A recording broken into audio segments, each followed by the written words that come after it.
Hello दोस्तों, इस video में हम लोग प्रतियोगिता दर्पण मार्च 2023 का करंट अफेयर्स देखेंगे। इससे पहले हमने राष्ट्रीय और अंतर्राष्ट्रीय घटनाक्रम को किया था। अब इसमें से कुछ अंतर्राष्ट्रीय घटनाक्रम के पॉइंट्स बच गए थे। तो हमने लास्ट टाइम देखा था हेनले पासपोर्ट रैंकिंग। अब इसके आगे के जो भी टॉपिक्स हैं हम उसको क्लियर करेंगे। तो हमारा पहला टॉपिक यहाँ बनता है भ्रष्टाचार बोध सूचकांक। दोस्तों, भ्रष्टाचार बोध सूचकांक पर ईयर ट्रांसपेरेंसी इंटरनेशनल के द्वारा निकाला जाता है। ट्रांसपेरेंसी इंटरनेशनल जर्मनी की एक संस्था है और इसके द्वारा इस वर्ष यह सूचकांक 31 जनवरी 2023 को निकाला गया। और दोस्तों, ये ना 2022 के लिए था, ठीक है। ये 2023 का नहीं है, 2023 का ना 2024 में आएगा, तो ये 2022 का था, ठीक है। अब इसमें कुल देश कितने शामिल थे? इसने कुल 180 देशों के लिए अपना रिपोर्ट प्रस्तुत किया। अब इसमें भारत का जो स्थान था वो 85वां स्थान था, ठीक है। और इसमें इसका सूचकांक 40 था। प्रथम स्थान की अगर बात करें तो पहले स्थान पे डेनमार्क है और इसका जो स्कोर था वो 90 था। दूसरा स्थान फिनलैंड और न्यूजीलैंड का था। ये दोनों संयुक्त रूप से दूसरे स्थान पे हैं और दोनों के लिए जो स्कोर है वो 87 है, ठीक है। तो आप याद रखेंगे कि हो सकता है एग्ज़ाम में आपको कंफ्यूज यहाँ से किया जा, मतलब कि पूछा जाए दूसरे स्थान पे कौन था और ऑप्शन में दोनों हो, तो इसलिए आप इन दोनों को ध्यान रखेंगे कि फिनलैंड और न्यूजीलैंड दोनों संयुक्त रूप से दूसरे स्थान पे हैं, ठीक है। अब हम देखेंगे आगे। अब इसमें सबसे अंतिम पायदान पे कौन सा देश था? अंतिम पायदान पे दक्षिणी सोमालिया था, जिसका स्थान 180वां है और लगातार 5 वर्षों से ना ये निचले स्थान पे रह रहा था। लेकिन 2021 में जो इसका स्थान था वो नीचे से दूसरा था, ठीक है। लेकिन इस वर्ष फिर से यह सबसे निचले स्थान पे है। अब अगर हम बात करें भारत के पड़ोसी देशों की, तो इसमें भूटान का स्थान सबसे अच्छा है। मतलब भूटान का जो रैंक है वो 25वां है। और दूसरे नंबर पे अगर हम देखें तो चाइना है 65वां, नेपाल 110, श्रीलंका 101वां, पाकिस्तान 140वां, बांग्लादेश 147, अफ़गानिस्तान का स्थान यहाँ पे 150वां है। साथ ही म्यांमार की अगर बात करें तो 157 है, ठीक है। आगे हम इससे रिलेटेड कुछ ज़रूरी बिंदुओं को देखेंगे, इम्पॉर्टेंट पॉइंट्स इससे जो भी बन सकते हैं। तो हम यहाँ पे देख सकते हैं कि जो भ्रष्टाचार बोध सूचकांक निकाला जाता है दोस्तों, वो 13 विभिन्न मानकों के आधार पे तैयार किया जाता है, ठीक है। और इसमें जो सूचकांक का मान होता है, यानी जो इसका स्कोर होता है ना, वो 0 से लेके 100 के बीच में रहता है। अब यहाँ पे 0 का मतलब क्या होता है? 0 का मतलब यहाँ पे है कि सबसे अधिक भ्रष्ट, मतलब जितना कम स्कोर रहेगा वो ज़्यादा भ्रष्ट होगा, और अगर जितना ज़्यादा स्कोर रहेगा वो कम भ्रष्ट होगा, यानी सर्वाधिक ईमानदार होगा। यानी 100 है तो सबसे ज़्यादा ईमानदार वो देश होगा, जिसमें कि अभी हमने देखा कि 90 स्कोर था डेनमार्क का, तो वो नंबर 1 पे था, ठीक है। अब यहाँ पे हम देखेंगे कि 2021 में भी भारत का स्थान जो था ना वो 85वां था और इसका स्कोर भी 40 था, ठीक है। अब हम देख सकते हैं यहाँ पे ट्रांसपेरेंसी इंटरनेशनल की स्थापना के बारे में अगर हम बात करें तो ये दोस्तों ये एक ना गैर सरकारी संगठन है, ठीक है, अंतर्राष्ट्रीय संगठन है, जिसकी स्थापना 1993 में बर्लिन जर्मनी में हुई थी। तो यहाँ तक क्लियर है दोस्तों। अगर आपको वीडियो पसंद आ रहा है तो प्लीज़ करके लाइक करेंगे दोस्तों। चलिए आगे अगर हम बात करें संयुक्त रूप से, देखिए यहाँ पे भारत का स्थान जो है ना वो 85वां है, लेकिन यहाँ पे संयुक्त रूप से कुछ देश हैं जो कि भारत के साथ है। उसमें कौन कौन से देश हैं? भारत एक खुद है, गुयाना है, सूरीनाम है।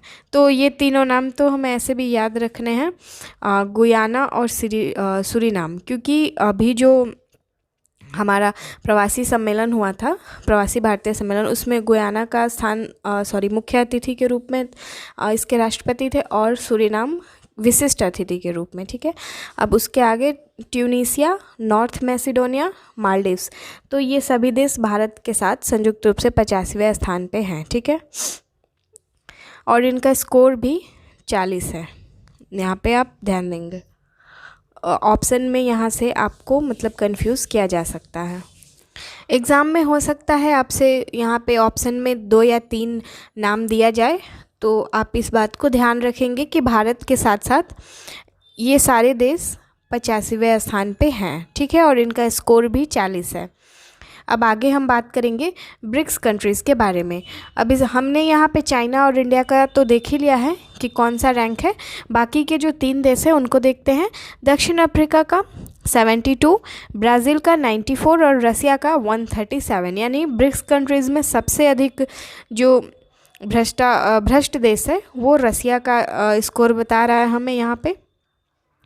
नेक्स्ट देखेंगे विश्व के अन्य प्रमुख देशों के बारे में भी हम जान लेंगे यहाँ पे, जिसमें से यूएसए है जिसका स्थान 24वां है, जर्मनी का 9वां स्थान है, जापान का 18वां, ब्रिटेन का जापान और ब्रिटेन आई थिंक दोनों सेम है, ठीक है दोस्तों, तो इसको भी ध्यान रखेंगे। फ्रांस का 21वां है, ठीक है यहाँ पे।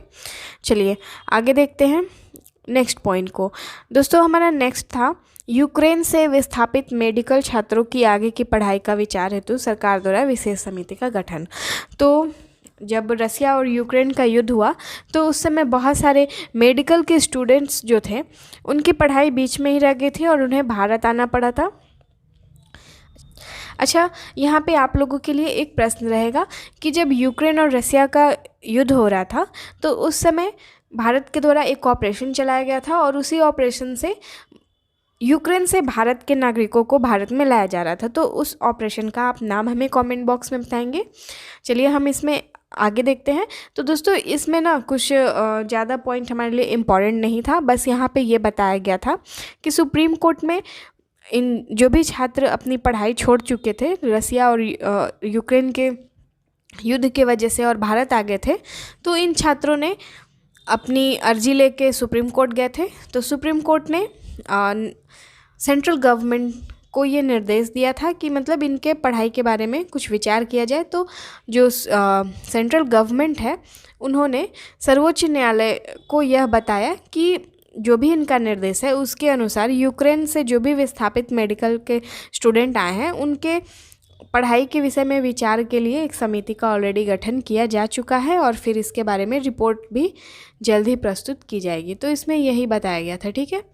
अब जो ये वाला जो समिति बन रहा है ना दोस्तों, इसमें ना जो चाइना से भी कुछ स्टूडेंट आए थे कोविड-19 की वजह से, वो भी इसमें शामिल है। तो इस तरह से ना कुल 20,000 स्टूडेंट ऐसे हैं ना जिनकी पढ़ाई अभी प्रभावित हुई है। चलिए, तो यहाँ पे कुछ ज़्यादा इम्पोर्टेंट नहीं था इसलिए मैंने इसको नहीं कुछ मैंने अपने नोट्स में इसे नहीं इंक्लूड किया है। अब हम आगे देखेंगे। यहाँ पे नेक्स्ट पॉइंट है भारत द्वारा 2028-29 के लिए सुरक्षा परिषद की अस्थायी सदस्यता हेतु दावेदारी। तो अभी अभी भारत की जो सुरक्षा परिषद में सदस्यता थी वो 31 दिसंबर 2022 को समाप्त हो गई है और ये 2 वर्षों के लिए थी, 2021 और 22 की। तो भारत के द्वारा दिसंबर 2022 में ही फिर से संयुक्त राष्ट्र में अपनी सदस्यता के लिए दावेदारी घोषित की गई है और ये 2028 से 29 में होगी, ये भी 2 वर्ष की होगी। अब यहाँ पे इम्पॉर्टेंट है हमारे लिए यह जानना कि भारत अब तक सुरक्षा परिषद में 8 बार सदस्य चुना जा चुका है, ठीक है। ये द्विवार्षिक सदस्य 8 बार चुना जा चुका है। अब इसमें बात करें अगर हम, सबसे अधिक बार कौन सा देश चुना गया है? जापान 12 बार चुना गया है और ब्राज़ील 11 बार इसको चूज़ किया गया है। यहाँ पे मैंने इसको ऐड किया है, आप देख सकते हैं कि 8 बार भारत सुरक्षा परिषद की द्विवार्षिक सदस्यता के लिए चुना गया है। तो इसमें कौन कौन से ईयर में चुना गया है? सबसे पहले वर्ष में 1950-51 के लिए था, उसके बाद अभी 2021-22 का था, ठीक है। तो आप इसको ध्यान देंगे। नेक्स्ट है न्यूजीलैंड के नए प्रधानमंत्री। दोस्तों न्यूजीलैंड के जो जेसिंडा आर्डन थी उन्होंने इस्तीफ़ा दे दिया है, तो इस वजह से यहाँ पे नए प्रधानमंत्री बने हैं जिनका नाम है क्रिस हॉपकिंस और ये लेबर पार्टी से हैं। लेबर पार्टी से ये जेसिंडा आर्डन की ही पार्टी थी, उन्हीं की पार्टी से क्रिस हॉपकिंस को नया प्रधानमंत्री बनाया गया है और ये न्यूजीलैंड के 41वें प्रधानमंत्री होंगे। सबसे पहली बार जेसिंडा आर्डर्न ने 2017 में अपने पद को संभाला था, यानी पीएम 2017 में ये बनी थी, और जनवरी 2023 में इन्होंने अपने पद से इस्तीफ़ा दे दिया। ठीक है, हालांकि जनवरी में इन्होंने इस्तीफ़ा दिया, लेकिन इनका जो कार्यकाल था वो 7 फेब तक का रहा था। ठीक है, चलिए, जब ये 2017 में पहली बार जब ये प्रधानमंत्री बनी थी, उस समय 37 वर्ष की इनकी उम्र थी, और किसी भी राष्ट्र की प्रमुख बनने वाली विश्व की सबसे कम उम्र की युवा महिला थी, यानी सबसे युवा महिला ये थी विश्व की जो किसी राष्ट्र की प्रमुख बनी थी। ठीक है, इनके लिए एक और रिकॉर्ड ये है कि ये पद पे रहते हुए इन्होंने अपनी बेटी को जन्म दिया था, और इस तरह ये बेनज़ीर भुट्टो के बाद दूसरी प्रधानमंत्री हैं जो कि अपने पद को संभालते हुए माँ बनी। ठीक है, माँ बनने वाली दूसरी महिला प्रधानमंत्री ये हैं। ठीक है, आगे हम अगर देखें तो न्यूजीलैंड में अगर अभी जो आगे चुनाव होंगे वो अक्टूबर 2023 में होंगे। अच्छा, इनके द्वारा इस्तीफ़ा का कारण क्या बताया गया? इन्होंने ऐसा कारण बताया कि अब वो अपनी बेटी को टाइम देना चाहती हैं, इस तरीके से उन्होंने अपना स्टेटमेंट यहाँ पे रखा था।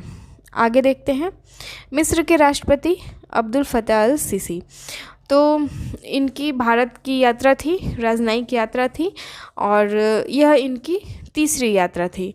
अब्दुल फतह अल सीसी की भारत की यह तीसरी यात्रा थी। सबसे पहली बार ये अक्टूबर 2015 में आए थे, जब भारत अफ्रीका फोरम का सम्मेलन हो रहा था। फिर दूसरी बार ये कब आए? ये दूसरी बार आए थे सितंबर 2016 में द्विपक्षीय राजकीय यात्रा में, और ये जनवरी 2023 में गणतंत्र दिवस के मुख्य अतिथि के रूप में इनको इनवाइट किया गया था। और यह वर्ष भारत और मिस्र का 75वां राजनयिक वर्ष भी है, तो इसलिए भी दोनों देशों के लिए ये काफ़ी महत्वपूर्ण है। ठीक है, अब यहाँ पे दोनों देशों के बीच में बहुत सारे समझौते हुए, जिसमें से कुछ मुख्य पॉइंट को मैंने यहाँ पे ऐड किया है। जो पहला है आतंकवाद। दोनों देशों ने आतंकवाद के खिलाफ जो भी मतलब आतंकवाद जो है उसको दुनिया का सबसे बड़ा खतरा माना है, और इसके निपटारे के लिए दोनों देशों ने मिलकर काम करने के लिए यहाँ पे समझौता किया है। यहाँ पे स्पेस साइबर के बारे में भी इस पे इन्होंने बात की कि यह एक कट्टरपंथ का विस्तार करने वाला है, और इसके इस्तेमाल की चर्चा भी अपने बैठक में की, और दोनों देशों ने यह तय किया कि इससे निपटने के लिए दोनों साथ मिलकर काम करेंगे। यूक्रेन रसिया का जो संकट है उसके बारे में भी बात हुई, और जो भी फूड चेन सप्लाई प्रभावित हुई है उसको फिर से सामान्य करने के लिए दोनों देशों के बीच में बात हुई। इसके अलावा ग्रीन एनर्जी पर सहयोग के लिए भी दोनों देशों ने आपस में बात की। ठीक है, अब हम यहाँ पे देखेंगे, ये हमारे लिए मेंस के पॉइंट ऑफ व्यू से काफ़ी इम्पॉर्टेंट हो जाता है कि दोनों देशों का द्विपक्षीय व्यापार क्या है। तो दोस्तों 2021-22 में दोनों देशों का जो द्विपक्षीय व्यापार था ना, वो 7.26 अरब डॉलर का था। अब इसमें 7.26 अरब डॉलर द्विपक्षीय व्यापार में अगर हम भारत की हिस्सेदारी की बात करें, तो भारत का जो निर्यात है ना वो 3.74 अरब डॉलर का था, और भारत का आयात अगर हम देखें तो ये 3.52 अरब डॉलर का था। ये मिस्र ना G20 देशों का सदस्य नहीं है, लेकिन फिर भी अभी भारत G20 की अध्यक्षता कर रहा है, तो इस नाते मिस्र को G20 में इनवाइट किया, तो मिस्र भी इसमें भाग लेगा। ठीक है, तो दोस्तों इस तरह से मैंने जो भी हमारा अंतर्राष्ट्रीय घटनाक्रम था हमने कंप्लीट कर लिया है, और अब आगे जो भी हम आर्थिक वाला होगा उसको मैं नेक्स्ट वीडियो में यहाँ पे कंप्लीट करवाऊँगी। तो मिलते हैं आपसे नेक्स्ट वीडियो में। जय हिंद।